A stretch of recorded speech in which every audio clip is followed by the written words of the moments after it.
noriu užduoti tau klausimą, paklausti, kaip pradėjai šitą kelią, kaip jis atsirado tavo kelyje. Tu žinai, jis prasidėjo jau labai seniai, prieš 25 metus. Kažkur buvo 1999 metai.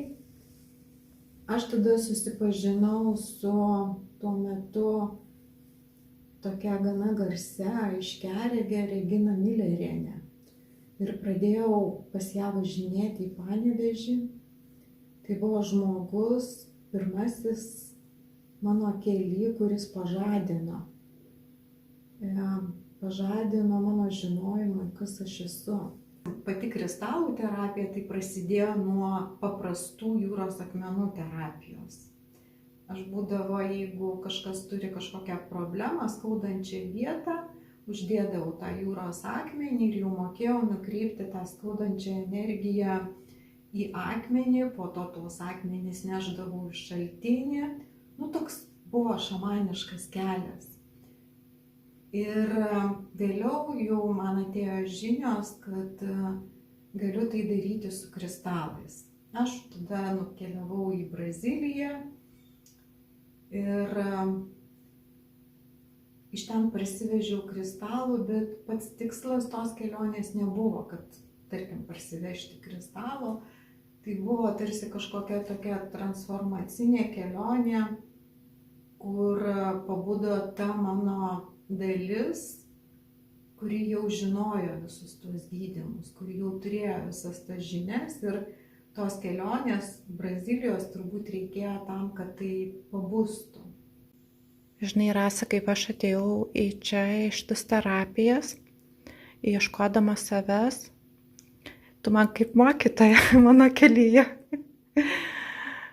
Tikrai daug gražių dalykų sužinojau ir apie save. Labai dėkinga, kad esu čia.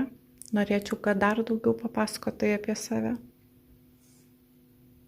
Aš labai iš tikrųjų daug metų gyniausi nuo to, kad aš mokytoja. Aišku, filosofiškai žiūrint, mes visi esam vieni kitiem mokytojais. Bet galiausiai aš pripažinau, kad esu toje, sakysim, vedlio mokytojo rolėje. Jau vien dėl to, kad mano pirmoji profesija, tai yra muzikos mokytoja, kur nesvarbu, kur tu esi mokytojas, bet jau tu atėjai prisiėmęs šitą rolę, kad nei mokytojas, nei mokinys nėra aukščiau arba kažkas tai žemiau. Žmonės tie, kurie ateina pas mane į terapiją, iš tikrųjų, jie irgi tampa man kaip mokytojais.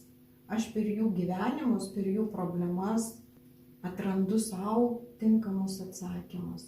Kaip ir minėjau, vėliau pabudo žinios, kaip gydyti žmonės su kristalais. Dar vėliau atsirado garso terapija. Tik noriu pasakyti, kad tai, ką aš darau, tai yra mano unikalus metodas. Aš jo negaliu lygiai tokio išmokinti, nes tai yra perduota iš subtilaus pasaulio, ką aš vadinu angelų pasauliu. Aš iš ten gaunu informaciją, tuo kanalu pasitikiu.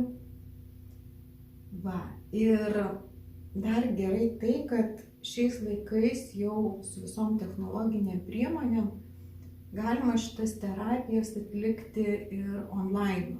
Tai nebūtina ateiti pas mane į studiją.